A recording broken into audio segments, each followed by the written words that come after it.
Hola hermanas, quiero compartirles la clase que tuvimos la semana pasada del libro de Santiago. Ya vamos por la clase número 21, que se llama Ponderar la verdad acerca de la riqueza. Es basada en Santiago 5 del 1 al versículo 6. Voy a leer la nueva versión internacional y dice así: Ahora escuchen ustedes los ricos, lloren a gritos por las calamidades que les vienen encima. Se ha podrido su riqueza y sus ropas están comidas por la polilla. Se han oxidado su oro y su plata. Ese óxido dará testimonio contra ustedes y consumirá como fuego sus cuerpos. Han amontonado riquezas y eso que estamos en los últimos tiempos. Oigan cómo clama contra ustedes el salario no pagado a los obreros, que les trabajarán sus campos. El clamor de sus trabajadores ha llegado a oídos del Señor Todopoderoso. Ustedes han llevado en este mundo una vida de lujo y de placer desenfrenado. Lo que han hecho es engordar para el día de la matanza. Han condenado y matado al justo sin que él les ofreciera resistencia. Las riquezas como tal no son pecados delante de los ojos de Dios. Pero ¿por qué entonces Santiago regaña tan duramente a estos ricos? Porque sus riquezas las habían obtenido de manera pecaminosa, injusta, opresiva. Además, esas riquezas las habían convertido en su propio Dios, y eso es lo que ataca a Santiago. El dinero en la vida es un fin, no un medio. Pero en el mundo, por obtener riquezas, se llega a mentir y a matar, etc. El dinero le trae poder al ser humano. Por eso es atractivo desde ese punto de vista. El uso del dinero para un creyente nos muestra qué madurez tiene, cómo ha crecido, cómo se ha desarrollado su fe. La administración que Dios me da refleja y manifiesta qué tanta madurez he alcanzado en el Señor. Veamos dos puntos principales en estos versículos. Vemos el primero, la advertencia del juicio de Dios a estos ricos. Van a llorar, van a aullar, dice, en razón a las miserias que le van a venir. Santiago plasma como sus palabras el juicio que les vendrá. Lucas 6 del 24 al 25 nos dice: pero ay de vosotros los ricos, porque ya estáis recibiendo todo vuestro consuelo. Ay de vosotros los que ahora estáis saciados, porque tendréis hambre. Ay de vosotros los que ahora reís, porque os lamentaréis y lloraréis. Aunque el juicio mencionado por Santiago es futuro, su cumplimiento es tan cierto que Santiago usa estas palabras en tiempo perfecto.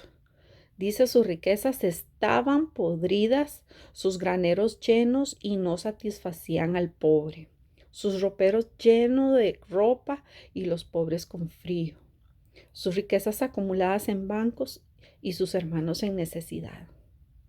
No es malo tener riqueza, pero es malo si esto me lleva a la codicia.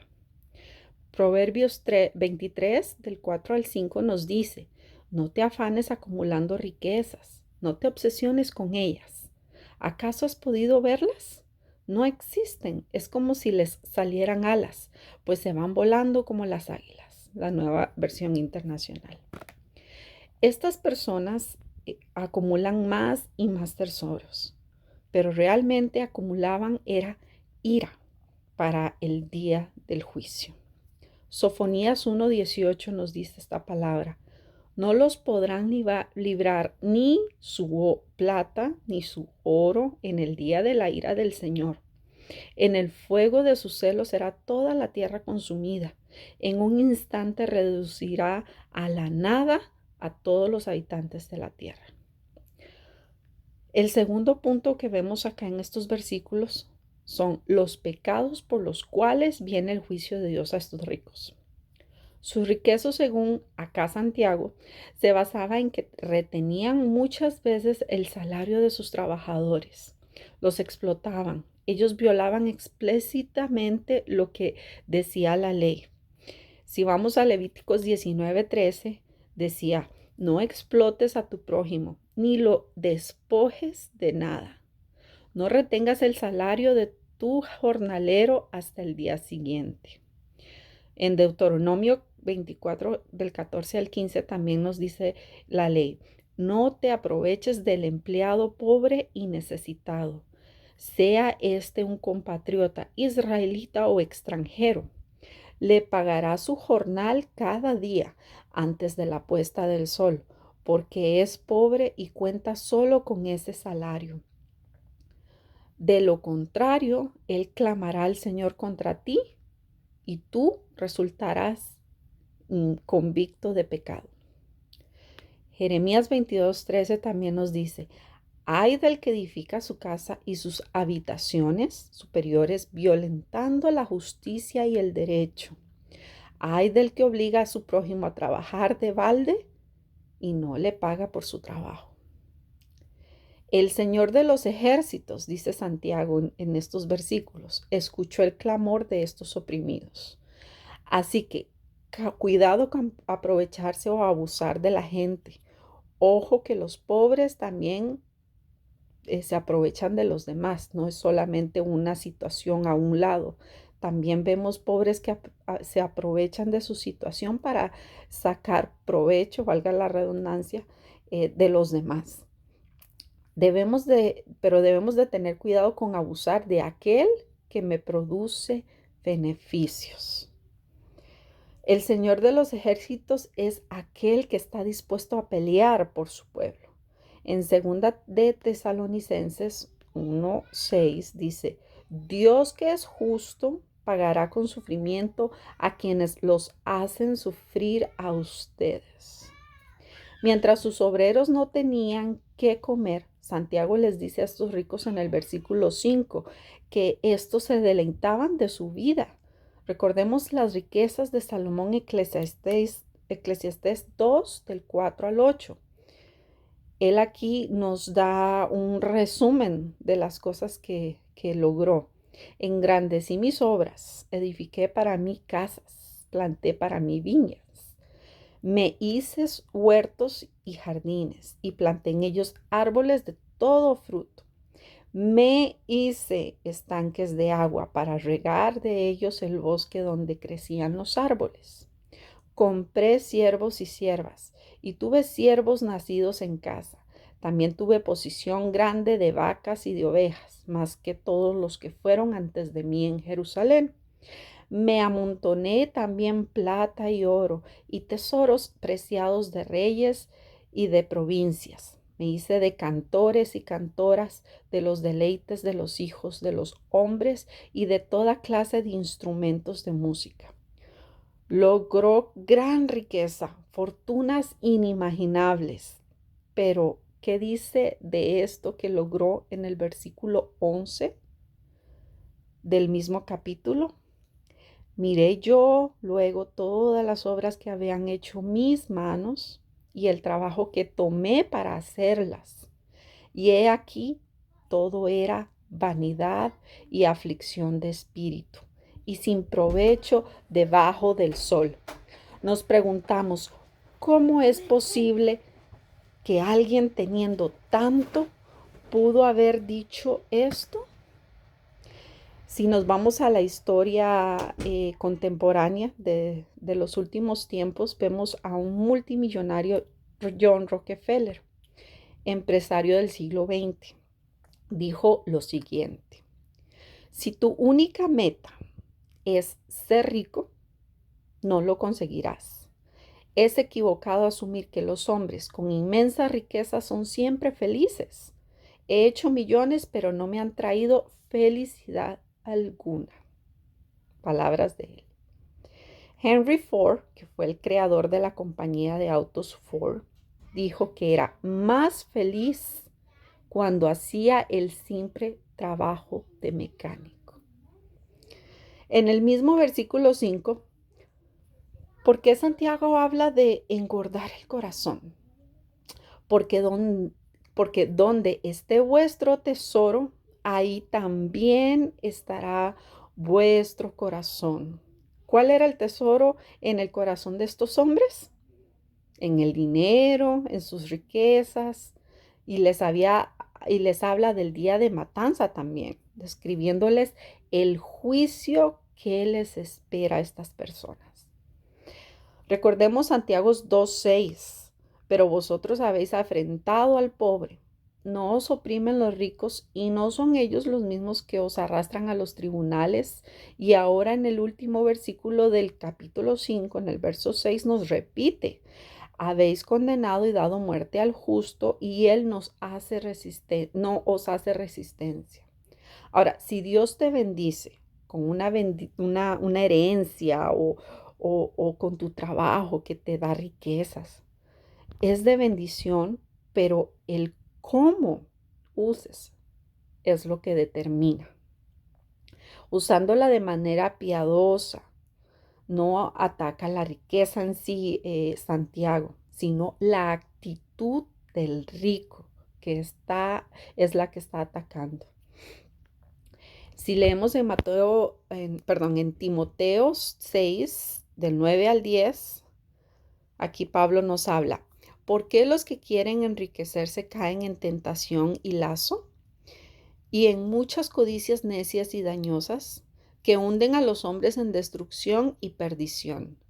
Porque raíz de todos los males es el amor al dinero, el cual, codiciando a algunos, se extraviaron de la fe y fueron traspasados de muchos dolores.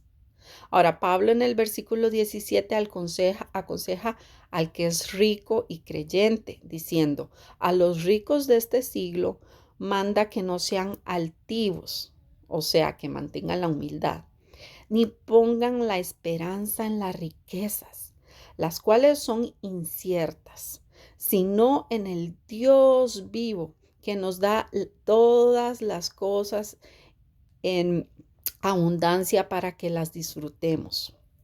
Que hagan bien, que sean ricos en buenas obras, dadivosos, generosos, atesorando para sí buen fundamento para lo porvenir, que echen mano de la vida eterna. ¿Qué quiere Dios que hagas con el dinero que Él mismo te da? La vida del hombre no consiste en lo material que tienes. Ojalá que así como las personas desearan las cosas materiales, trabajando dobles turnos, tiempos extras, así también desearían tener esas riquezas espirituales. Otra cosa sería, ¿verdad? Si Dios nos permite aumentar nuestros ingresos, ten en cuenta lo siguiente. 1. Tú nunca serás el dueño, sino solo el administrador de lo que Dios te da. Se nos manda a ser fieles a los administradores. 2. Tú nunca disfrutarás verdaderamente lo que quieres tener si primero no vives profundamente agradecido de lo que tienes ahora. ¿Cuánta gente se queja de lo que tiene, pero quiere cosas futuras? Solo quejarse por lo que no tienen y no se dan cuenta las bendiciones que ya Dios te ha dado. Agradecimiento con el corazón, no de palabras. Pablo nos dijo, la voluntad de Dios es dar gracias en todo. 3. Tú nunca debes gastar más de lo que ganas. Sé prudente, da prioridad a lo que realmente debes gastar, si lo necesitas o lo quieres. Ahí hay mucha diferencia. Dejar de vivir de apariencias. 4. Tú nunca podrás solucionar imprevistos en tu vida si no ahorras. El ahorrar no solo por mi propia necesidad, sino para ayudar a nuestro hermano. 5. Tú nunca dejarás de ser avaro si no vas a la obra de Dios con generosidad y con alegría. Que Dios les dé el don de disfrutar lo que tienen sabiamente y que administremos lo que nos da de manera piadosa. Escuchemos los consejos que Dios nos da en su palabra. Líbranos de la codicia. y lo que nos des sea para dar gloria y honra a tu nombre, ya sea poco o mucho, que seamos siempre agradecidos. Amén. Y es mi deseo para ustedes también, que valoren ya sea lo mucho o lo poco que tienen, que no anhelen lo que no tienen sin estar ya agradecidos por lo que tienen. Y dar gracias a Dios en todo momento, no solo en los momentos buenos, también en los momentos malos, que nos está ayudando Él a aprender. Entonces, Dios les bendiga y espero haya sido de bendición este resumen de la clase. Nos vemos.